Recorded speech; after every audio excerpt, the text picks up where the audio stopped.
Welcome everyone to today's webinar. My name is Matt Baer. I'm the founder of Q4Launch, and we are excited to have you along for the ride today.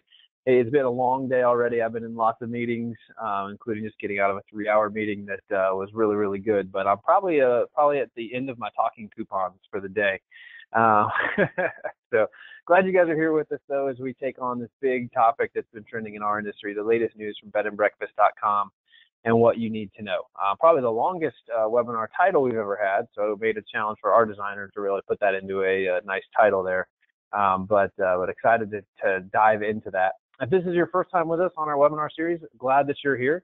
I know we have a ton of repeat people on our webinar series, as well as a lot of our customers on today's webinar as well. I want to welcome all of you. If this is your first time with us, this is something we do about a bi-weekly basis to lead webinars, typically around marketing topics to help the industry learn from the experiences that we're having. We share real customer data, real customer success stories, things we're seeing working to educate the industry and try to help everybody do a better job with their marketing and website design, and give away a lot of information and a lot of insights.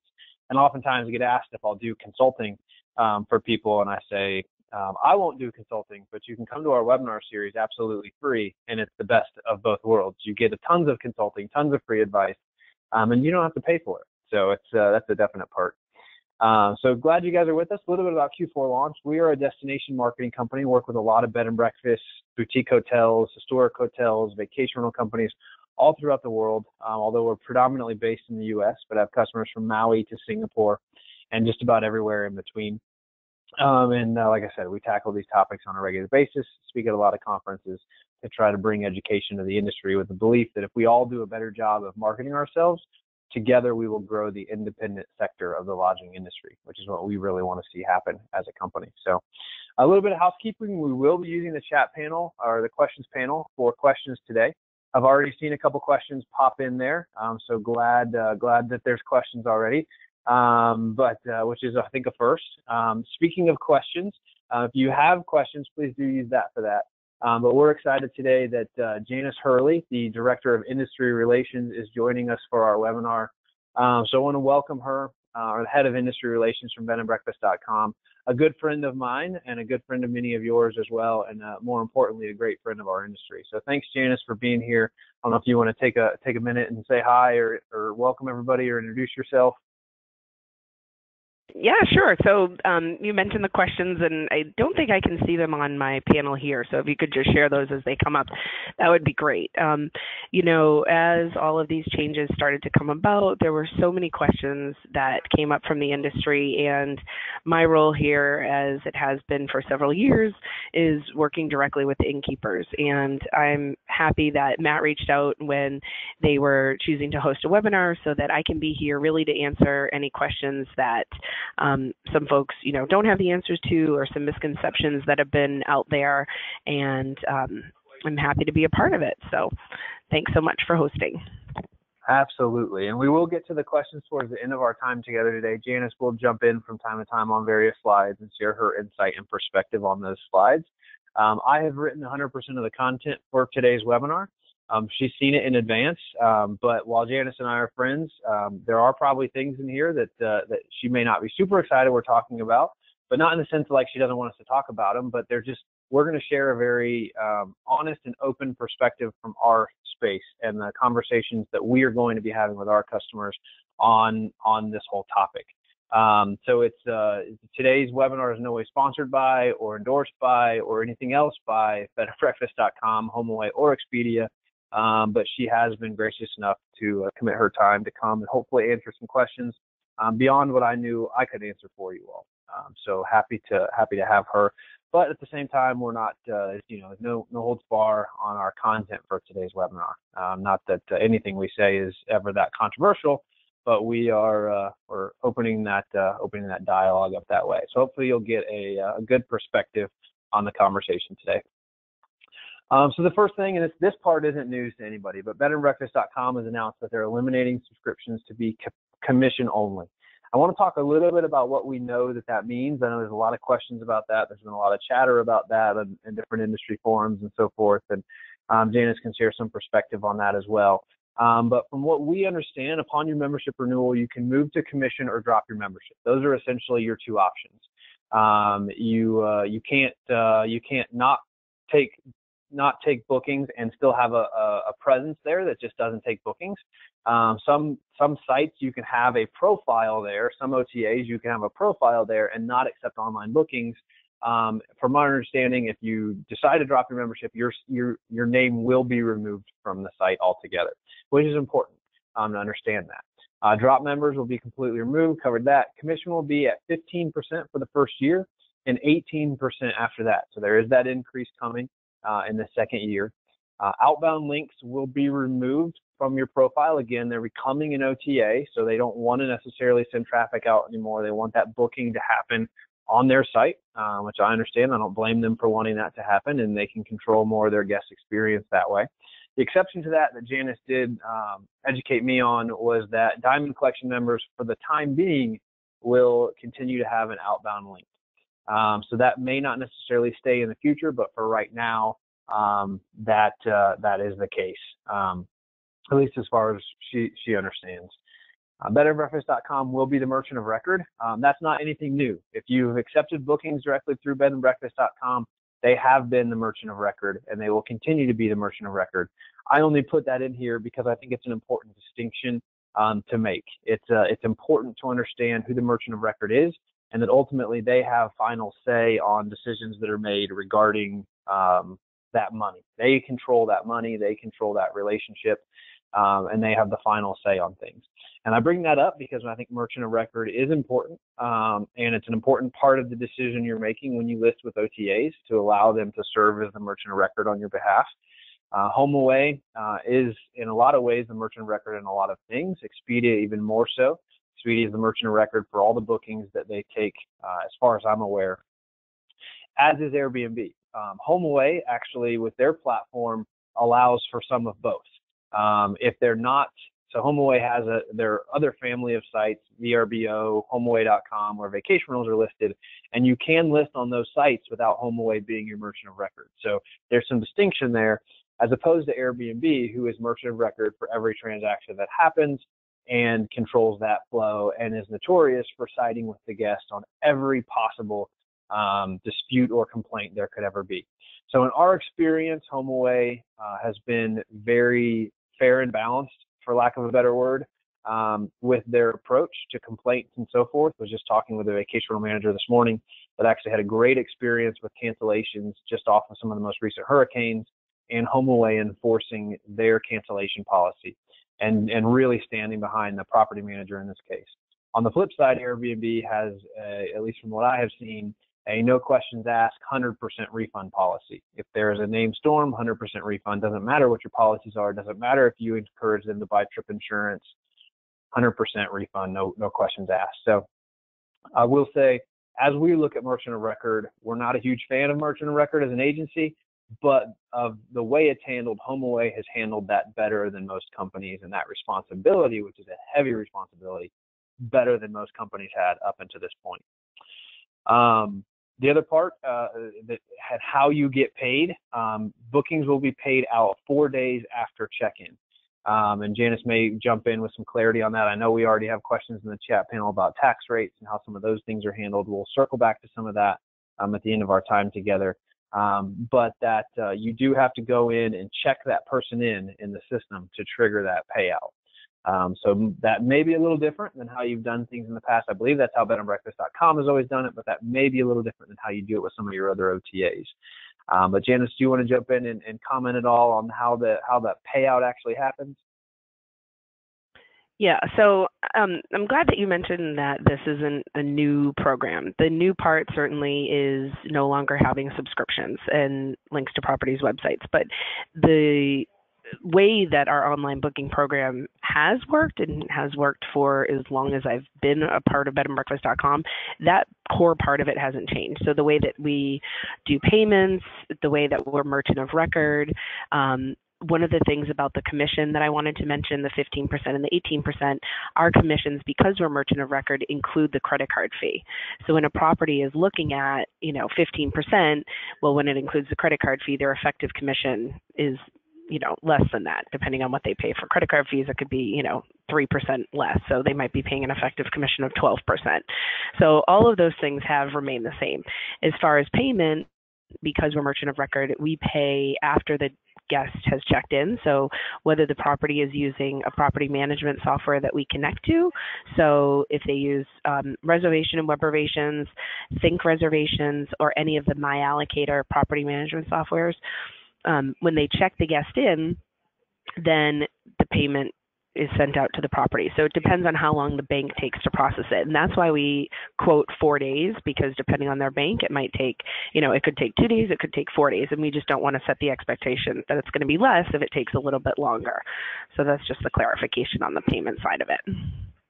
And those payouts happen via a ACH transfer, so they don't pay a credit card fee on their side. Is that correct? Exactly. Yep. It's direct deposited into whatever checking or savings account the property chooses to have. Okay. And then any advance deposit that's taken on a booking or advance payment, bedandbreakfast.com holds that until check in. Is that correct? That's correct. Okay. Awesome. That was a few of the questions coming out of the chat panel. So I'm going to try to work some of those in as they make sense, and the ones we don't get to, we'll try to circle back to. Some of them are a little bit more in depth, so we'll try to circle back to some of those towards the end of our time together to make sure we get all of our content covered today. Perfect. And one other thing that I'll add on the payment, because I know this has come up quite a bit, I've seen it on message board posts as far as policies are concerned, and you touched on this a little bit with the vacation rental owner that you used as an example. Whatever policies, so cancellation policies that the property has, when they sign up for online reservations, they enter all those policies in. So if a guest does cancel within their cancellation policy, they would be paid out through us just as they would be from the guest if the guest booked through their booking engine. So I just want to be clear on that their policies are whatever they enter in with us, and we follow those policies. Awesome. Good deal.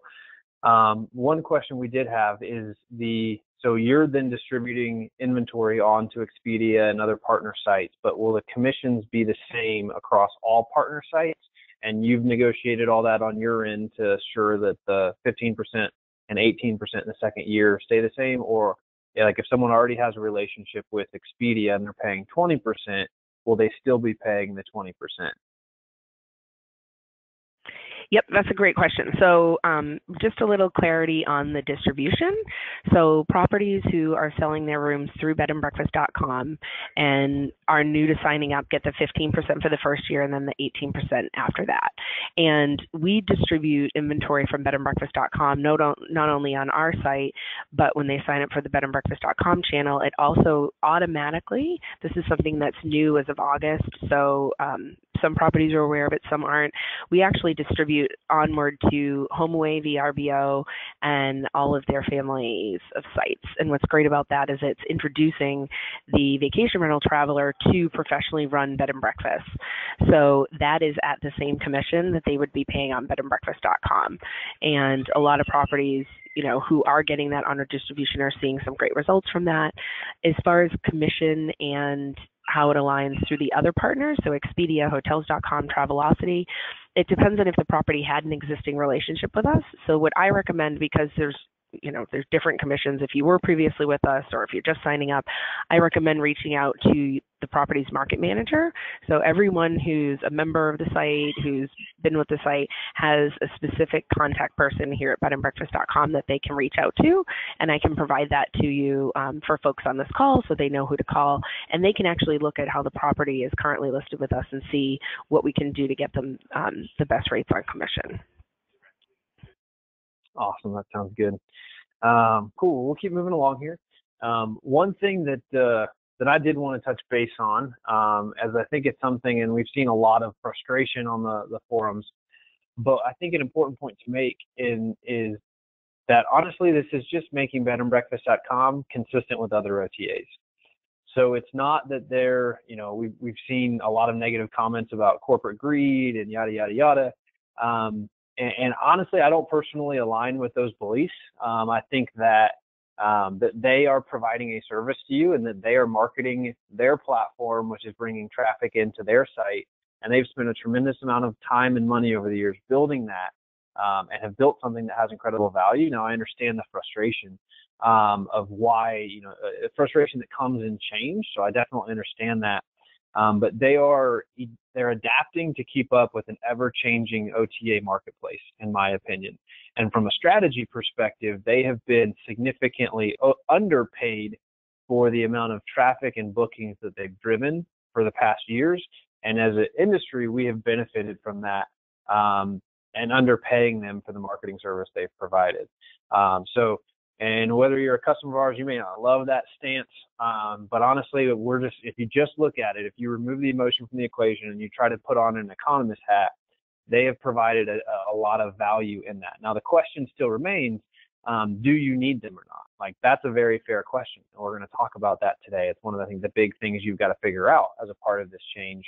But if you compare them to other OTAs and just that, and you just compare them for what they've built, they've spent a lot of money. It takes a lot of money to acquire a customer and drive a booking. It's not an easy thing, and it's more expensive and more competitive every day. And we live this every day as a company. So I can tell you it's more competitive, it's more complicated, it's more expensive than it has ever been to acquire a customer and bring them back. So as they're making these changes, my hope is that this is going to dramatically increase revenue. We've already seen that from Expedia's earning calls and from HomeAway's earning calls. They're driving a massive amount of revenue growth across their company, as well as profitability across their company. And we've seen them, and I hope it continues, but to invest those dollars into increased marketing. And that's one of the things they've promised they'll do. At the conferences, I was just, many of you know, at ResFest 3 weeks ago and spoke at the conference there, which is kind of a larger HomeAway conference in general, more tailored towards the vacation rental industry. But we're seeing increases in marketing spend from them, and it is getting more competitive. Now, the challenge when they increase marketing spend is it increases the competition for you as well. So it's not all a good thing, but we do hope that this will drive continued reinvestment into marketing on their behalf as a platform, and not just on bedandbreakfast.com, but across all of their sites and their platforms that drive business for us as an industry. And what they're doing is not anything that anyone else in the industry hasn't already done. Honestly, bedandbreakfast.com is one of the last directories to have made this change. Almost every other directory out there has made this change. We're going to talk about some that haven't, and maybe you need to think about a membership with them as well if you're not already there. But basically every directory out there has made this change. And if you've been on webinars in the past where we talk about Expedia's acquisition of HomeAway, which they acquired bedandbreakfast.com when they acquired HomeAway as part of that company, that's what they did. They bought HomeAway because they were buying a directory to turn it into a marketplace. And they've been very clear and upfront about that. And to put that in perspective, kind of the analogy I use is they bought Craigslist to turn it into Amazon. And as a result, they're getting a lot more sophisticated with how they're doing things. They're getting a lot more aggressive with how they're doing things. And on the ResFest webinar we did just a couple of weeks ago, we talked about, we believe they're going to get a lot more sophisticated in 2018 as a big picture company in how they're marketing and bringing travelers back than they have in the past, which is good because it will drive more business for our sector as a whole.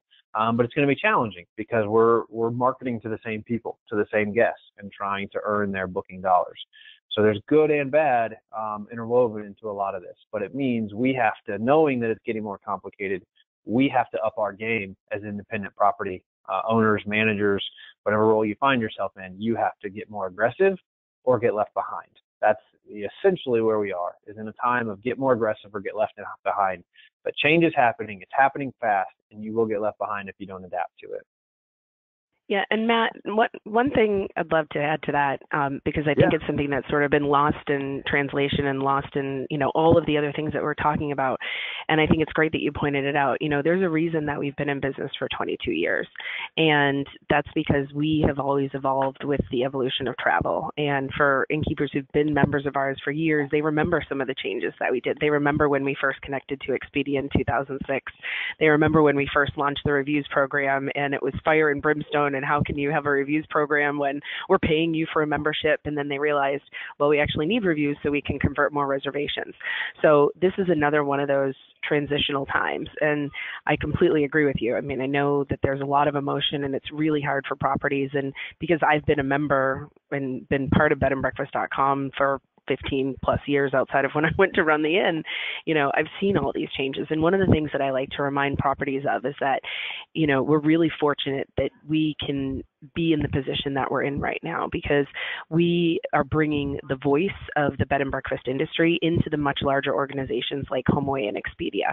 So even though we've been connected to Expedia and have been sharing inventory with them since 2006, we also have really taken an educational position since we've been acquired by them, and going to every Expedia office and sharing with their market managers, this is who B&Bs are, this is why we need to be able to work with B&Bs the way that we do, this is why we need to do things like provide contact information for reservations that come through our channels, so providing the email address and the phone number so that innkeepers can then get in contact with the guests who book through these third parties. And it's really a positive thing for the industry to have us be able to be that voice within the larger organization. So I like to make sure that properties remember that as well. And one thing I wanted to mention too is that with all of the changes that are happening, when the announcements first came out, there was a lot of concern from properties that they didn't know, how quickly this was happening. Is this happening to everyone? And the changes are happening at the time the property renews with us. So we've extended the announcement out 60 days before the renewal date, so their market managers will be reaching out to them. They can talk to them about their options. And then we're also, tomorrow is the first webinar that we're hosting for members.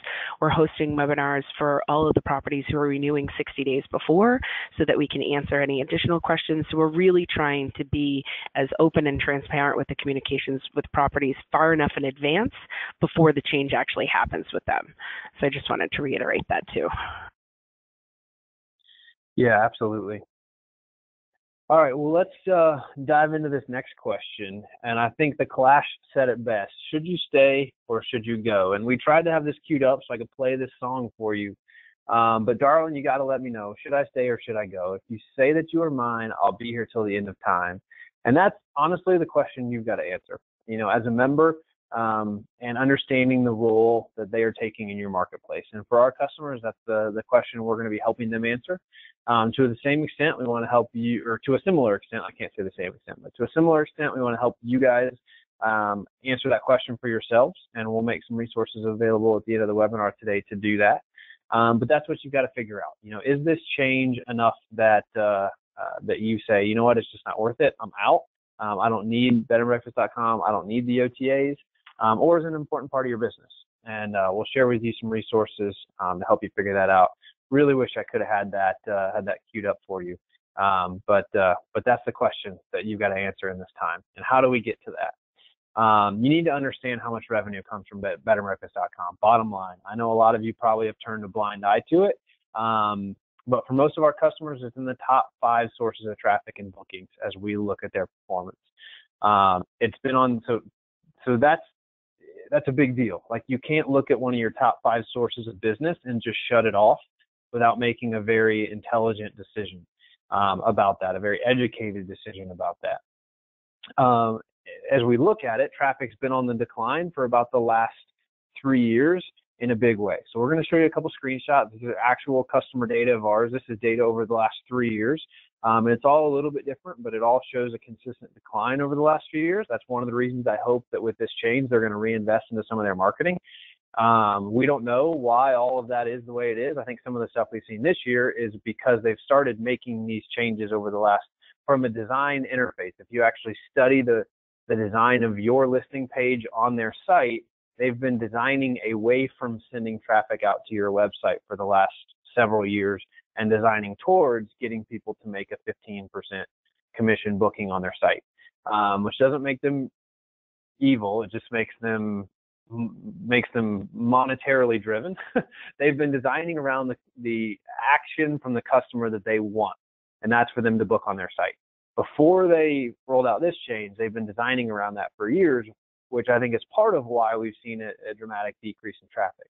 I think traffic, and this is my opinion, Janice may know more, she may or may not want to share, but I think traffic as a whole has gone down some to their platform, but we've also seen them design away from wanting to send traffic out. And again, that's consistent. TripAdvisor's done it. Everybody's designing. Those that still have outbound links, like TripAdvisor has their business listing, If you look at the way that's designed and you understand design and you look at a TripAdvisor page, and now that I say this, it would have been great to have a screenshot, but you're paying for that business listing on TripAdvisor, but they've designed that entire page away from getting someone to click on it. So that frustrates me a lot as a marketer, as a consumer, as someone who cares about our industry. And again, I'm talking about TripAdvisor now, not bedandbreakfast.com, but they've charged you all that money for your business listing, and now they're designing it in a way that consumers won't even click on it. And that's smart for them. It's smart business for TripAdvisor. But I think we've seen some design changes within bedandbreakfast.com that have led to decreased traffic as well. I think they've also seen a drop in traffic to their platform, but that's just my assumption based off the data I see downstream from that. So it's been on the decline. So that's the good news. Is I don't know what your bookings are doing in your destination, but my assumption is your traffic has declined from bedandbreakfast.com over the last 3 years, which means most likely your direct bookings from bedandbreakfast.com have also declined over the last 3 years. And you have made up for that in some capacity, or maybe your business is down as a result. I don't know. But if we remove a source of bookings that's significant in our business, we have to have a plan to replace that. And while traffic is on the decline, it's above average quality traffic. So we see that as well. And this is 3 other screenshots of data from our customers and their performance for those periods of time. But all of it lines up to 2017 being a bad year so far for traffic from this platform. And that's part of what you've got to understand in making your decision. Again, a lot of that comes from design changes that have been made. 2015 and in some cases 2016 was a great year. It's more that 2015 was the best year most of our customers have seen. We did pull an example where 2016 was their best year, but that's data kind of from a random assortment. We tried to spread that out geographically as well. So we're not looking at 4 customers in the same market. These are 4 customers from throughout the United States and data that we have from them to kind of give you some perspective on that. But while traffic's down, it's good quality traffic. Like we see that traffic performs better as we measure it by different statistics and analytics than most traffic that's out there.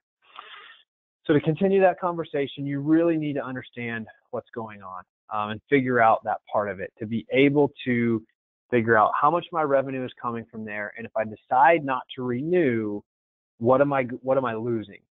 You need to have a good understanding of how much revenue you're giving up to say, can I replace that some other way? And we're going to share 5 quick tips for you. And then I want to make sure we leave plenty of time for questions, as I know there's a lot of questions in the chat panel. So we're going to leave a little bit more time for that than normal. Honestly, if you are getting bookings from OTAs, from other OTAs, and have been and continue to plan to do so, I don't know why you wouldn't renew. If you're comfortable getting 20% bookings from booking.com, why wouldn't we take a 15% booking from bedandbreakfast.com? To me, that just makes a lot of sense. It's a no-brainer to stay with them if you're already doing that. If you haven't historically relied on OTA bookings, or you want to reduce your dependency or eliminate it altogether, this may be the push you needed to come off of that platform as a listing site. I don't know. But you've got to think about that. But if you're already relying on OTAs for other parts of your revenue, getting it from bedandbreakfast.com at 15% is not a bad deal. If you're going to come off of it altogether, you really need to have a strategy to do that effectively. So those are points we really wanted to hone in on for you. And then we want to connect with you on 5 quick tips for replacing that revenue, because I think this is important. This is probably the most important part. I think everybody's been stirred up about the change that's happening and being frustrated and upset with change. Haven't seen a lot of people talking about, what do we do now? Like, if I'm going to come off, I've seen a lot of people say they're going to come off, but if I'm going to come off, what's my strategy to do that? What's my game plan? How am I going to replace that? Because you can't eliminate that source of revenue and expect to stay in the same place unless you make other changes. So you've got to think about what other changes you're going to make, and hopefully these tips will help you. Number 1, your website needs to be best in your market. It has to shine like never before, and you need to be thinking about your website booking conversion ratio or rate. There are so many terrible websites in our industry, and it pains me every time I see one, because it hurts us as an industry if your website is terrible. It hurts all of us. So we're on a vendetta to get people to improve their website platform. We've released a product that makes that very, very affordable for any innkeeper, no matter where you are or how big you are. We've released a product that makes that very easy for you to do at a very affordable price. I'm happy to share more information with you. But no matter what, you've got to have a great website. One of our big takeaways from ResFest is how much money HomeAway is spending on staff to improve their marketplace. They have built a marketplace. They have taken a directory, turned it into a marketplace, and they are optimizing around getting that consumer to book on their marketplace and come back and book again and again and again on that marketplace every time for every booking they make in the travel space. And in the same way, you have to view your website as your marketplace. You need to be investing into that. You need to be improving that. You cannot ignore your website and say, well, I've got a website, I launched it 5 years ago, and that's good enough. You have to think about continuous improvement. Your website should be in a process of getting better every day. And if it's not, you will be left behind. You'll be left behind by the market. You'll be left behind by your competitors. You'll be left behind in general. You've got to commit to making your website get better every day. And that's one of the big things that we are focused on as a company, is helping our customers get better every day. Create great content, create a great design that engages people. Think about new ideas. If Expedia and HomeAway and bedandbreakfast.com are going to get more aggressive with their marketing, we have to get more aggressive with our marketing. There's a war going on for who owns that customer right now, and we have to step up and decide if we're going to fight that war as independent lodging properties, or if we're going to wave a white flag and just accept OTA bookings and accept that cost to acquire the customer. So you really need to think about that and be focused on that. And as we're headed into what is off season for many of you, now would be a great time to really be thinking about and taking a hard look at your website and saying, is it the best in my market? And even if it is, what could I do to make it better? And having that conversation. Number 2, you need to increase your organic search presence and traffic. It's a cutthroat space out there, and it is really tough to compete successfully in organic search. But Google Organic is likely your number 1 source of traffic. If it's not, you've got a serious problem with your overall marketing mix. But as we look at it and do analytics analysis, we see Google Organic consistently the number 1 source of traffic. And you should count on it for about 40% of your traffic. So you really need to make sure you have a strong organic search presence and a strategy to grow that. We would say set the goal to increase your organic search traffic 25%. You know, a lot of people say organic search traffic is declining in the industry, and in some ways it is, but that doesn't mean that you have to accept the fact that it's on decline. You have to get more aggressive with how you're marketing and how you're thinking about that from a keyword perspective. I just met with somebody this morning who was using a local SEO firm, not somebody who specializes in our industry. And they said, well, we've got this list of keywords we're going after. And I was like, well, have you thought about this, this, or this? And they're like, no, we're not targeting any of those keywords. And I was like, I know, because it's obvious through your website you're not. And that's what happens. If you don't work with somebody who really knows this space, they don't think about those things. They're thinking about the really obvious stuff that anybody can figure out, but they're not taking it to that next level. So you've got to develop a game plan to do that effectively. And I'd encourage you to work with somebody that really knows our industry when you're doing that. A big part of that should be blogging weekly about things that bring people to the area. The one thing OTAs can never do is be the expert on your area the way that you can be. So you really need to be doing that on a consistent basis. And then consider investing in pay-per-click. If you've paid a significant subscription fee to bedandbreakfast.com and you got the news that that subscription fee is going away, the good news of that is you just got some more margin in your marketing budget. And maybe you should consider investing in that in pay-per-click. The bad news is if they increase their investment in pay-per-click, it's going to make it more competitive. And if you study the competition within pay-per-click, Expedia, I think, and I'm quoting this off the top of my head, so it might be a little wrong, but I believe Expedia is Google's second biggest customer from a pay-per-click perspective. And I think the Priceline Group is their third biggest customer from a pay-per-click perspective. I might have that order switched, but Expedia and Priceline Group are in the top 3 largest customers, and I think Amazon is number 1. But it's a very, very competitive space. It's a space we see a lot of people waste a lot of money. So if you're going to do it, make sure you do it well. Make sure you're managing it regularly and effectively, because we've seen a lot of people throw away a lot of money in pay-per-click, thinking they can just set up an AdWords Express account and run it themselves. And before they know it, they don't have a good campaign running. Actually, I was just searching for something the other day. I searched Charleston Bed and Breakfast as I was meeting with somebody, and a bed and breakfast in Seattle came up. And it probably came up because they were just bidding on the term bed and breakfast, when in reality, I was searching for a Charleston bed and breakfast. So their ad should not have come up. And I saved them the money of clicking on it. But I'm sure other people have clicked on it, realized that it's the Seattle B&B and not gone on. So the point being, they're wasting a ton of money because they don't have their bid strategy set up properly. And we see that all too often. Tip number 3, look for other referral sources that can drive business. BedandBreakfast.com is essentially going to go away as a referral source. So you've got to look for other opportunities to drive business. Local chambers or visitors bureaus, great way to do that. I know many of you have a relationship with them. Other local businesses, and if you're blogging regularly, it's a great way to build relationship with those other businesses and get them to link back to you. Select Registry is a great source of inbound traffic, and so far has kind of maintained their stance that they will stay a directory. At least they've. It seems like they've made it clear they don't want to. They don't want to be in the OTA business. Historic Hotels of America, which is a great organization. I know many of you would qualify for it. It's expensive from a register or from a membership perspective. We have several members of, or several customers that are SR and Historic Hotels of America members. It is, again, expensive, and it's kind of a hybrid. Honestly, they do both. They have the directory model, but then they also have the OTA model that exists within their platform. And they've done a good job of navigating that effectively.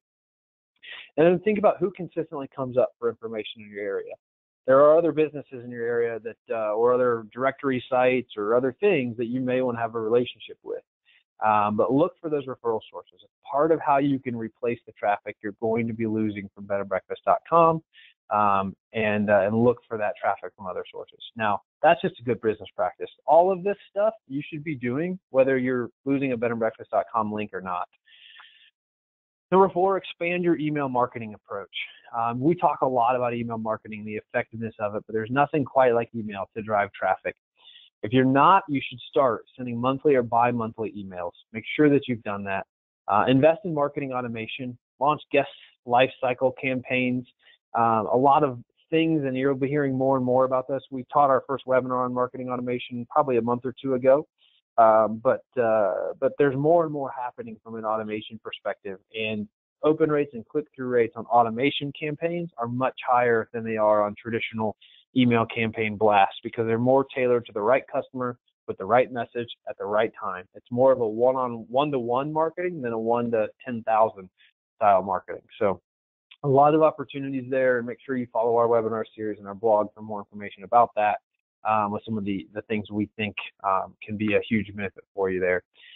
And then have OTA rebooking life cycles. And we hear a lot of people talk about, hey, what can I do to get people who booked on an OTA to book direct next time? And a lot of people talk about that, but haven't seen anybody really doing OTA rebooking life cycles effectively. And what that essentially is segmenting your database based off people that book on an OTA and message them effectively to get them to book direct next time. And understanding, again, one-to-one marketing, your messaging to them should be different than it is on a general campaign you send out or whatever else. You've got to be a little bit more on point with that message and specific to what you're trying to get them to do to be effective with it.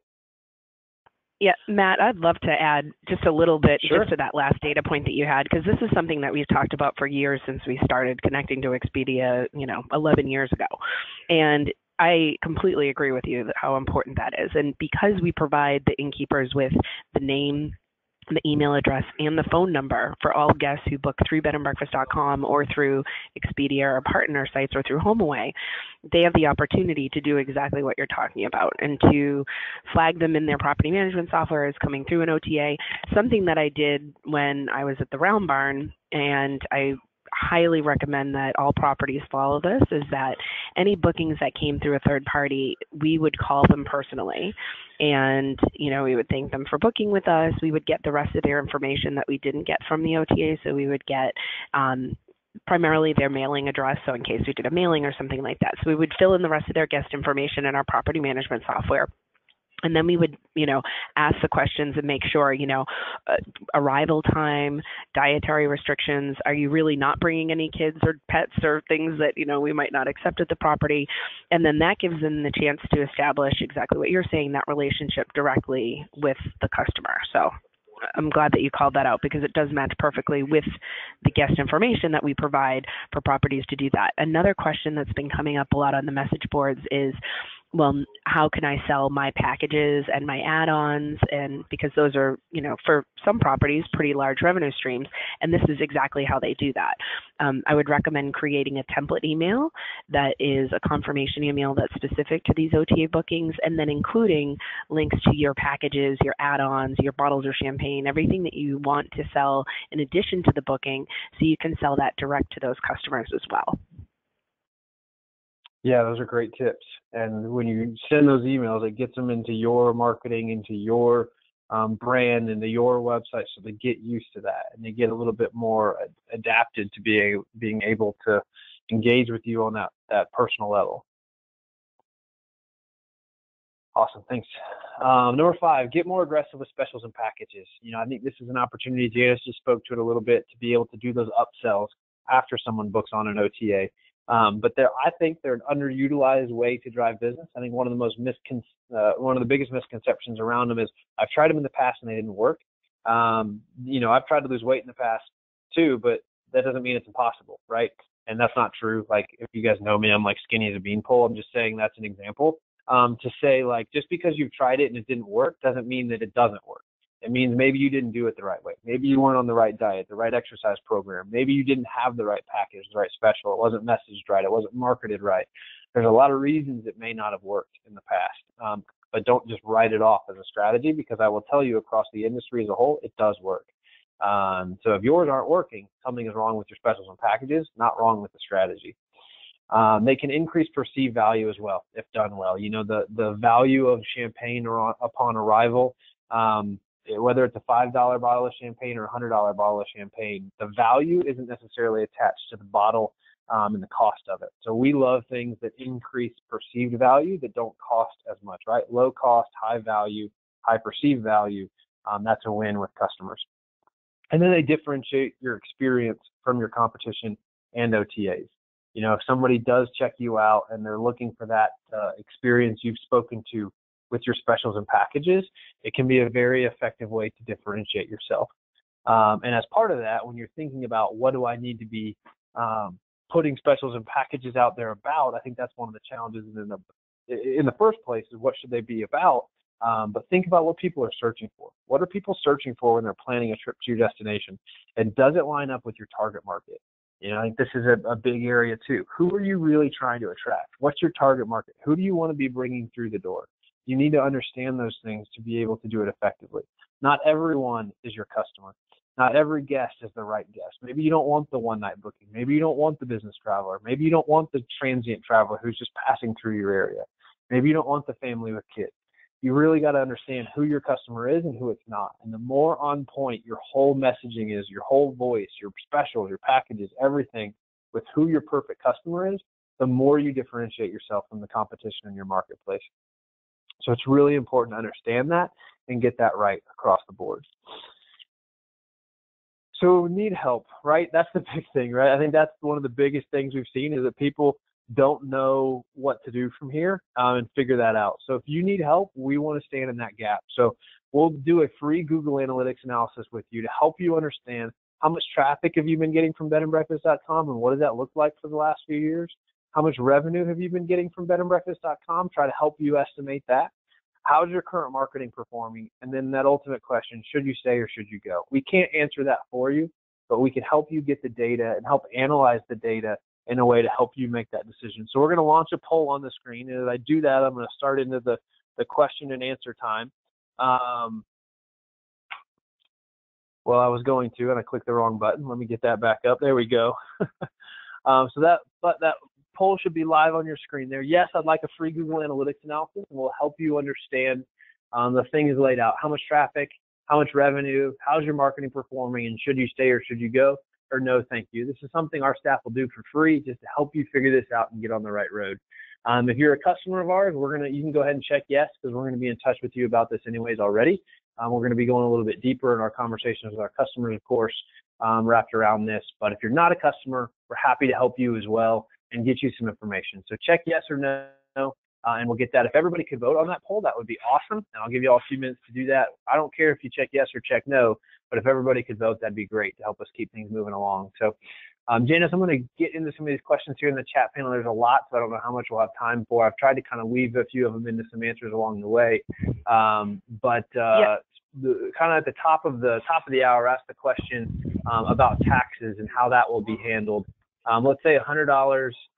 If you is essentially, I think the question is, does your 15% commission come out of the tax, or is the tax paid separately, and how does that all work?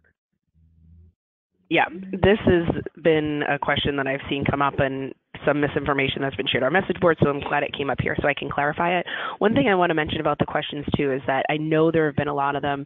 There have been some other partners that I've worked with that have sent out surveys that have gotten a bunch of questions that have been submitted to them that I've gone through and helped answer. So even if we don't get to them all today, if you wanted to export them for me, Matt, I'm happy to go through them and make sure we can reach out to the properties individually to get everybody's questions asked, answered. So on the tax side of it, so it didn't come up in this question, but the question has come up if bedandbreakfast.com remits taxes to local offices and then how we pay on those taxes. So just to clarify, bedandbreakfast.com does not remit taxes to local tax offices. I know Airbnb has been doing this in some markets, so that's why it's come up. Currently, we don't have plans to do so because bedandbreakfast.com collects the tax on the net rate and passes the net rate plus the tax to the innkeeper so they can remit to the appropriate tax authority. So we are merchant of record, and we do take the payment from the guest, but we pay that net rate back to the property along with the tax rate that they put into the system. So the property pays the taxes themselves.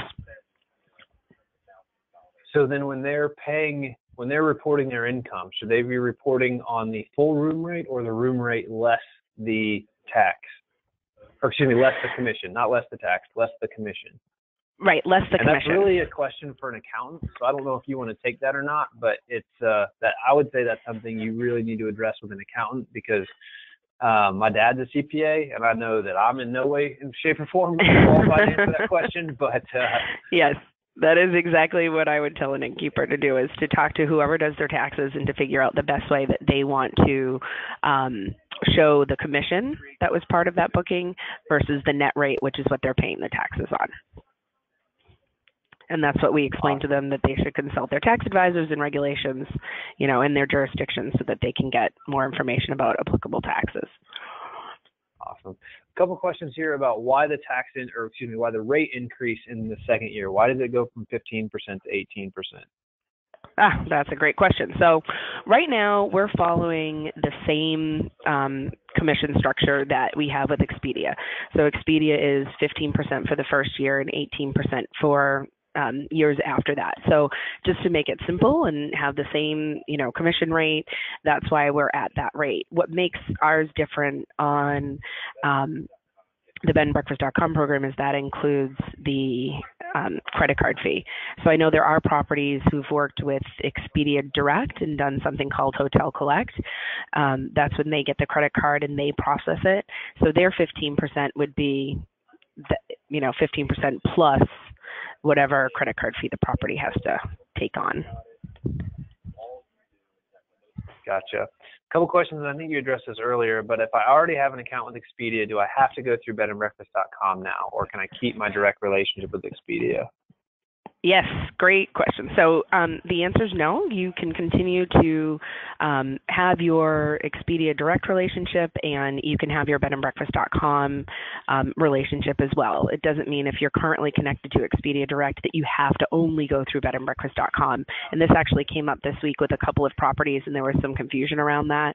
They thought that they would have to do everything through bedandbreakfast.com, and you don't. It's completely up to the property. And as I've always said, for all these years, your marketing should be as unique as your property. What works for one property may or may not work for another. So that's why I always recommend talking to your market manager here in the office, and they can really customize what works best for you.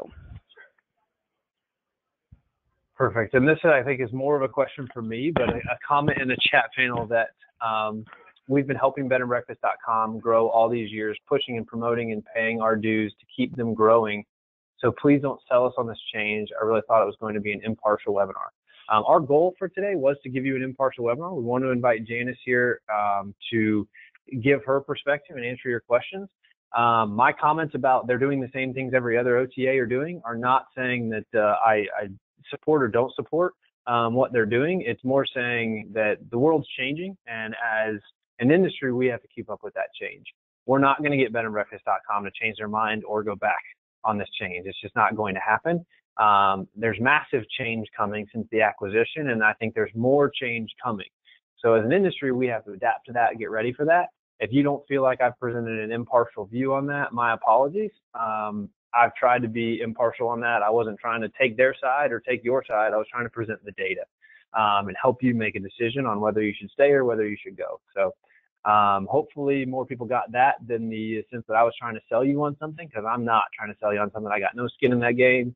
All I'm just trying to do is give you the data to make a decision. There's some real specific questions about my Diamond Collection membership and what does that mean, and if I don't want to continue that because of this, what do I do? I think I'm going to let those go to, I would recommend taking those questions to your market manager. I don't know that we can address those specifically because of some of the unique cases in this setting. So if you've got those questions, please do address those with your market manager. I don't know that we can address those for everybody today, somebody commented. I can share too with you, Matt, so you can share it with everyone who's attending, the map of the market managers, so they all know who they can contact directly if they have questions about their specific listing and what they should be doing. Okay, perfect. That'd be great. Somebody commented they thought it was unfair and a misleading advantage for Diamond Collection members to maintain their link, but not for allowing new properties to become Diamond because the traveler won't know. So I'll share that with you just to give you the feedback. I don't know what to do about that. I don't know how you guys came up with your policy around Diamond and not Diamond, but I'll just pass that along.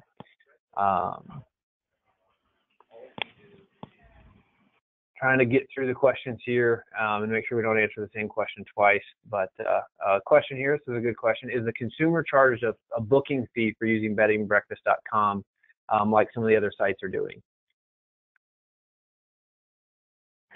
Currently, there is no booking fee. So I think what they're referring to is the traveler service fee, which has been implemented by HomeAway.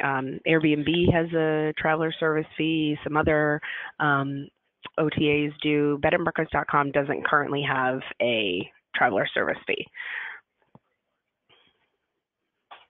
Perfect. Looks like y'all lost my screen there as well, which I just had my contact information on it. There we go. Can we block out rooms that I know I will sell? This is a great question. So there's a slide that I have in one of my presentations that I do. So if any of you have attended this, you've definitely seen it. So, the story of how you work with OTAs and booking sites has really changed a lot over the years. So when we first started connecting to them back in 2006, properties who've been around that long will remember, commission was 30%. There were restrictions on how much inventory you had to give. And it was really tough for properties to be able to work with them, especially smaller inns and B&Bs, because I always use the example of myself when I was at the Round Barn. We had a wedding business, and we had to protect our weekends because I couldn't risk selling one room and then potentially not selling a wedding. So what's great about where we sit today, and this is all, again, I tie it back to the evolution of travel, the relationship now that you can have with an OTA, you're in control today more than you've ever been before, because you're in control of the inventory that you share. And so, for example, in my case at the Round Barn, I did go in and block out all of my weekends, and I didn't open them up until I got closer to that weekend when I knew that I wasn't going to book a wedding. And then I said, okay, I'm more comfortable with opening, and now I want to sell it. So the way that I manage my inventory, I would always have open Sunday through Thursday, especially in shoulder seasons or off seasons, because I needed to be able to book those rooms. But then if it was, foliage, I might not open of course, as much inventory because I know that I'm going to be able to sell those rooms on my own. So you are able to do that. Certainly you want to open up as much as you can because the more availability that you have open, it helps with your placement on the page and you're going to get more bookings, but you do what's comfortable for your property and what you're willing to be able to sell out through the channels and pay a commission on.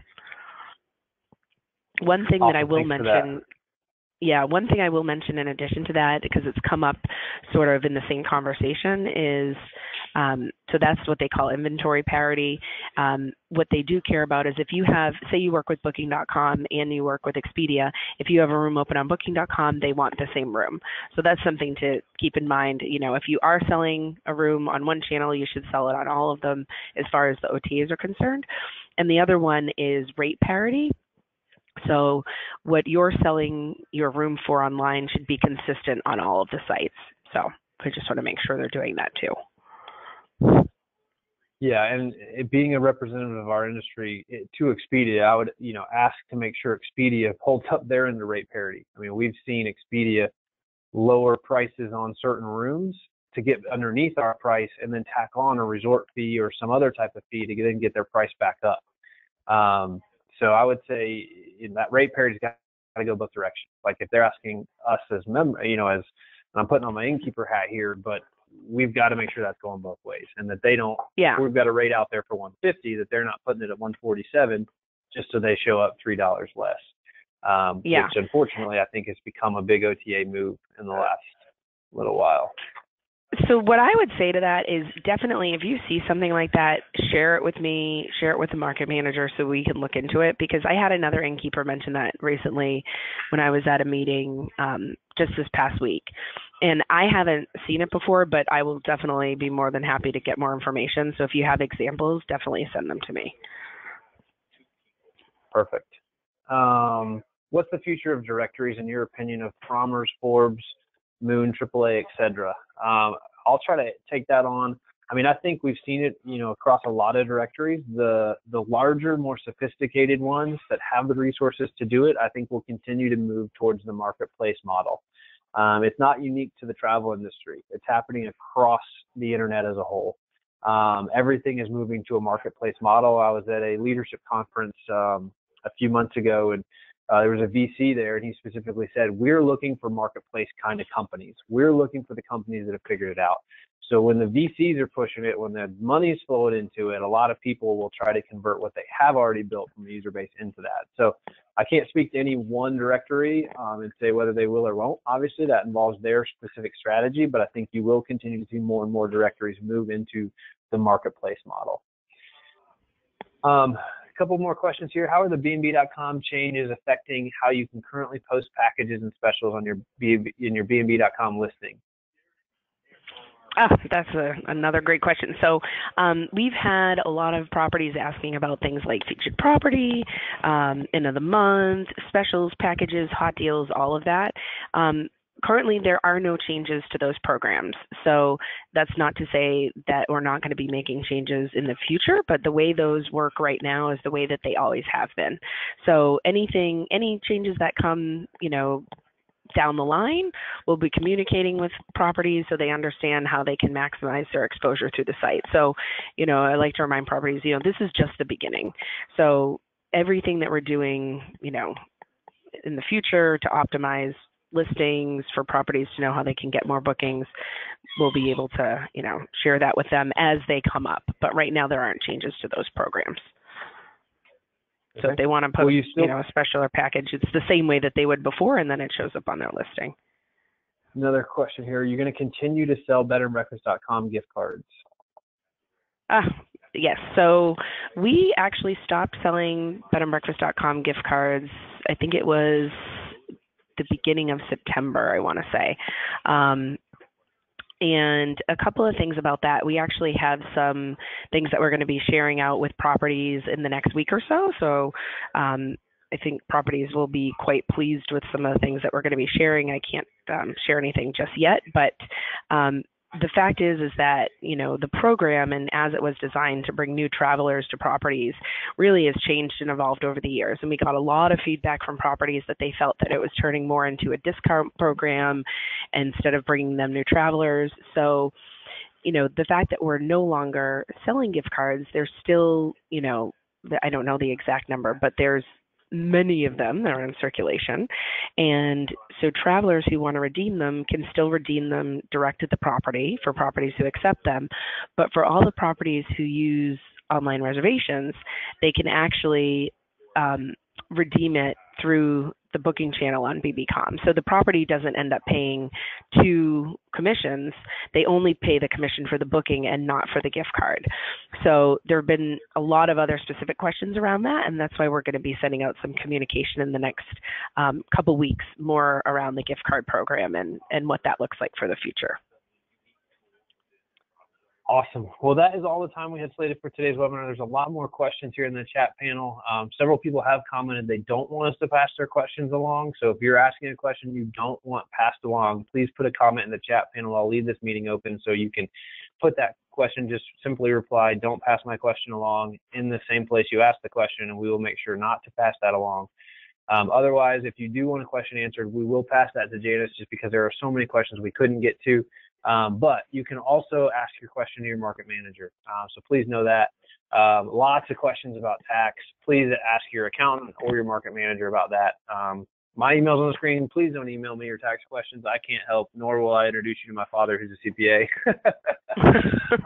But any other questions about, bedandbreakfast.com, we're happy to answer best we can. Please don't hit me up with your tax questions, though, because I absolutely cannot help with tax questions. So lots of other questions, but please, you all have Janice's email, I believe. If not, it's yes, you can share it. jhurley@bedandbreakfast.com or at homeaway.com. jhurley@homeaway.com. So you can also use just Janice, JNICE, at bedandbreakfast.com. That one works too. And I'm going to drop that email address here in the questions panel for everybody. So if you have questions, you can definitely get in touch with Janice. You can also get in touch with your market manager, and we'll help best we can. So hopefully that was helpful for everyone. If you have asked for the analytics analysis, we will be in touch on that to try to help you out and answer that question. Should I stay or should I go? The best we can. So thanks, Janice, for your time today and joining us. Thanks everybody for tuning in as well. And we'll talk to you all soon. Thanks again, everybody.